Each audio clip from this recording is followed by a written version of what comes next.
Good afternoon and welcome back to the allotment. It's probably been about a couple of weeks since I made the last video, just before I went to the Yorkshire Dales, and that was to book the wedding venue for one of my daughter's weddings. So it was a great weekend. Since then, really struggled to get onto the plot. I was struck down with a little bit of cold, man cold.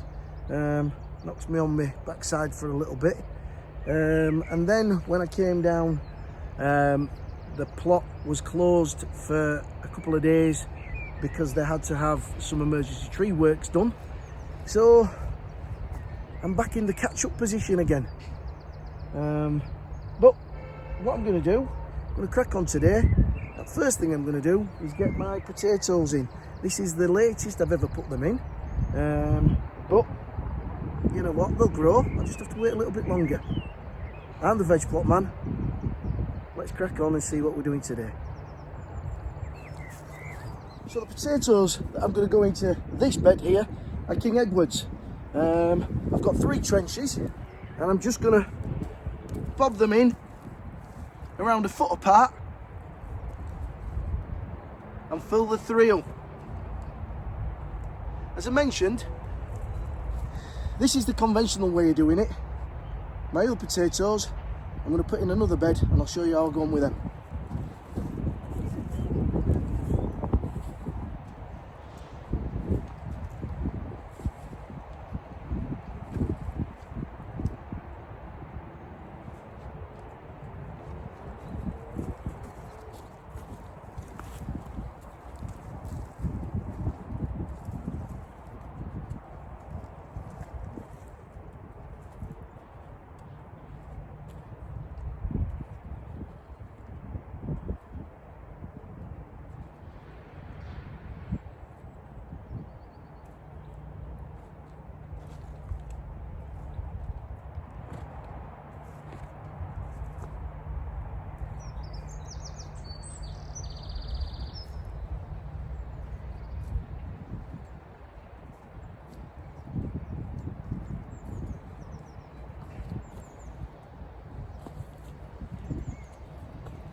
That's all I do. I just put a little bit of the soil over to start with, and once they start to shoot through, I just throw them up and cover them.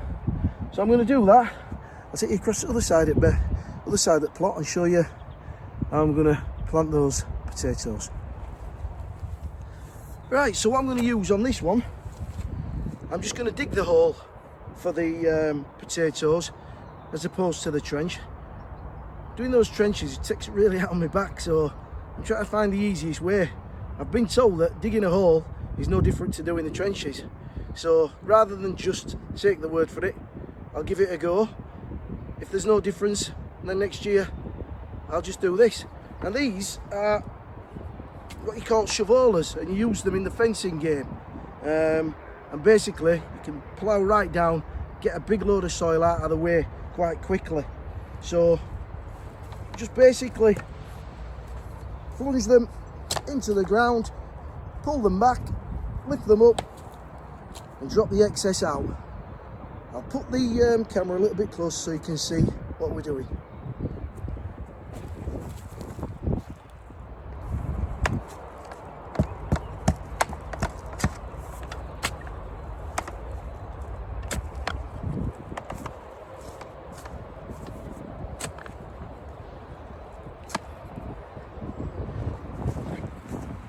That there, with a simple couple of strokes, has taken me a good 8 inches down. I'm just going to make all the holes that I require and bob the potato in. Right, leave me to it because it's going to take me a while.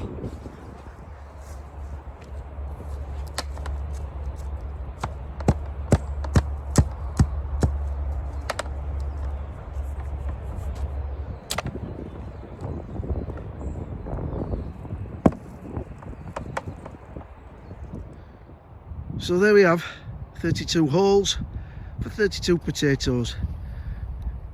The first 2 rows from the right will be Desiree, and the other 2 on the left will be Cara.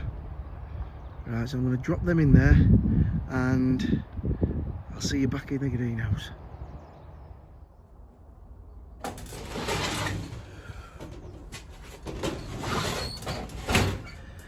I've come to the conclusion that no matter which way you do your potatoes, it's back-breaking. My shoulders are absolutely killing me now doing that. But it's done. So that's another thing off the list. Right, what I'll do is I'll just quickly show you around the greenhouse. Everything seems to be doing okay. There are 1 or 2 things that I've got issues with, which I'll show you. And then I'm going to bob you over to the sun shelter. When I got back from the Yorkshire Dales, I went into the sun shelter to get my spade, and something flew straight over my shoulder, startled me.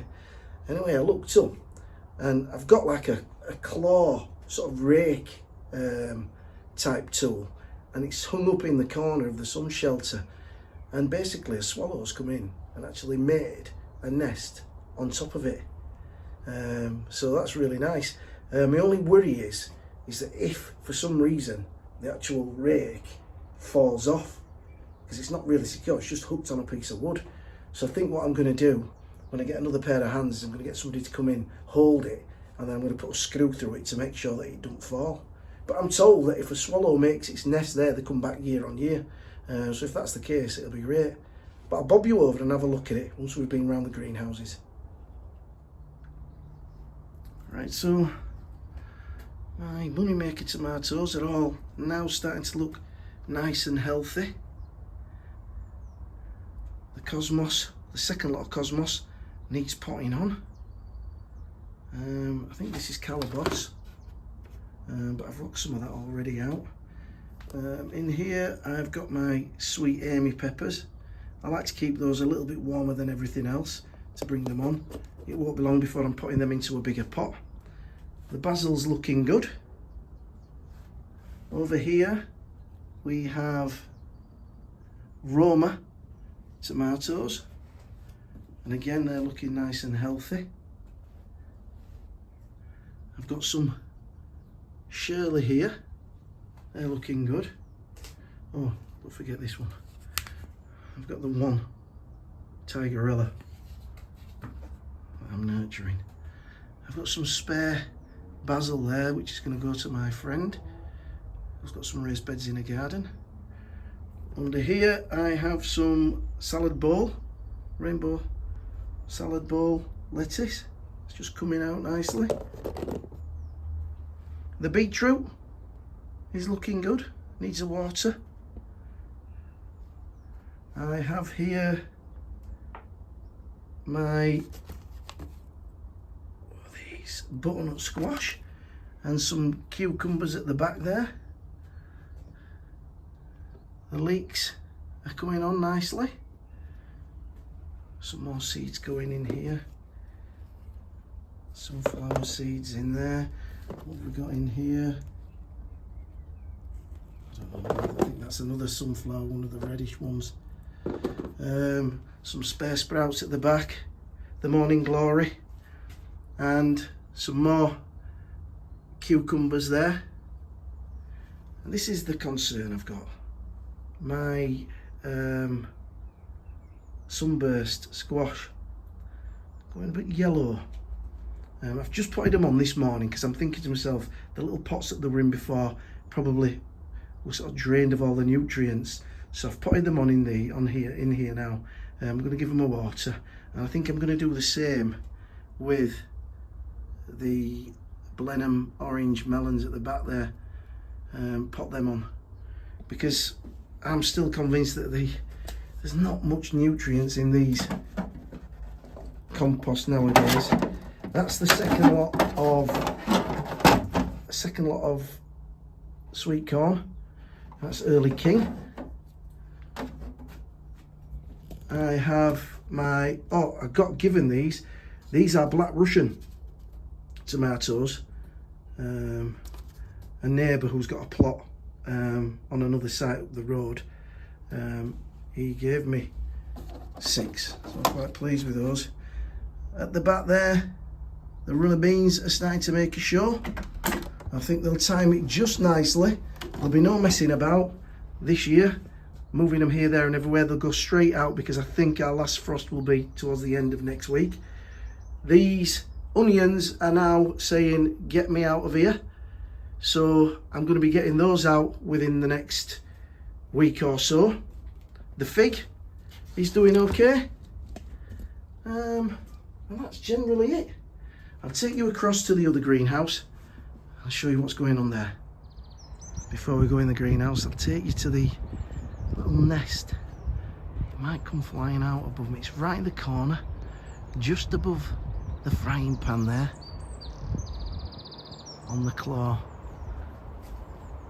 And I'll try and zoom you in when I get a bit closer. There we go. That was a really nice, pleasant surprise. The only thing I've got to be remembering is that it's there. When I charge in there, it comes flying out, it goes straight over my head, nearly takes my head off. But we're really, really pleased to see that. Right, let's get across to the other greenhouse. Right, into the smaller greenhouse.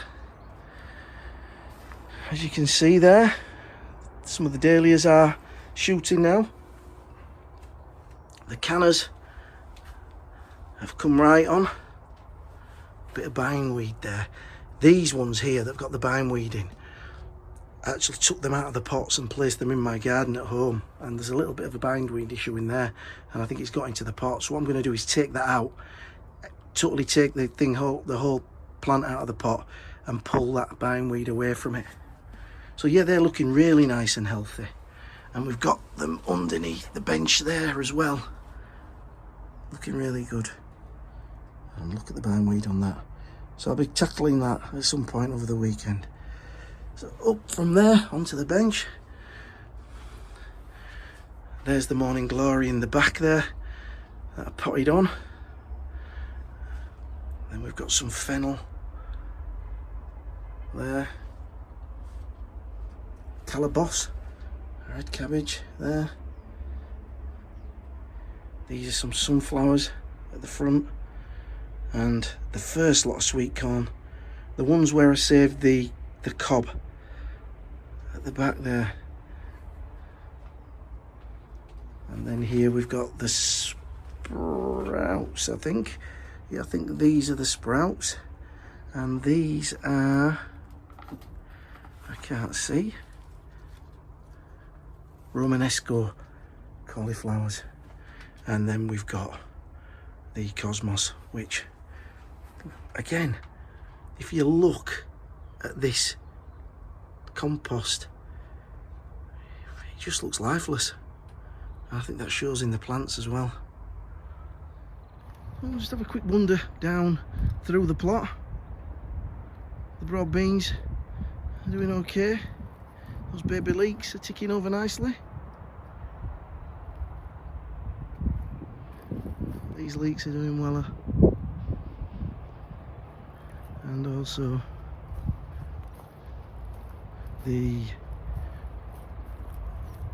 spring onions. I'm going to get into those this weekend, I think. Make a nice salad. So all these beds are now nice and clear. Oh, guess what I've got as well? The trees. Some tree work was done, as I said to you earlier, on site. I think of that ash dieback, I think. So it'd be rude of me not to collect some more logs. So I've got all these here that I sawed up yesterday, and they'll be going in the back of the store there. I'll be moving my water tank out. But yeah, the apple blossom looks absolutely gorgeous. And then over here, the irises are starting to look lovely. And those plants that I got from that job that I talked about, I thought they might have been tulips. They're alliums. Silly me. Alliums, yeah. So got alliums going through the centre there. I've got this lot to move out. It's too late now. I'm going to leave them this year. The irises, I'm going to move them into that second bed there. And we're also going to look to clear the back of this path of fence. There's some irises there. Right, let's get back up to the shed. So yeah, having that little bit of a cold and the plot being closed set me back a tad, but I'm on with it now. This weather's just been relentless. We've got a couple of decent days and then it piles it down with rain again. The ground's still soaking wet, so I'm really hoping that things start to pick up a little bit now. I'm still got quite a few seeds to sow. I've still got to get the second lot of carrots in. These are all little jobs that I've got to do, but we'll get there. This year I think I've really timed it a lot better. You know, a lot of times I got too excited and I started sowing earlier, and I found that my plants were starting to get a bit pot bound or having to move them about from the cold frame to outside, then putting them back in on a night time. I don't think I'm going to have to do that this year. I think that I've timed it right, that as soon as they're ready to go out, they're going to get straight out of the first pots and into the ground, and there's going to be no sort of checking the growth as well, because I do think that that makes a big difference. So yeah, so I'm going to be back at the weekend with various things to do. I hope that you will all join me, and thank you very much for watching. Thank you to all my subscribers, new and old, and look forward to seeing you at the weekend. Until then, stay safe and happy growing.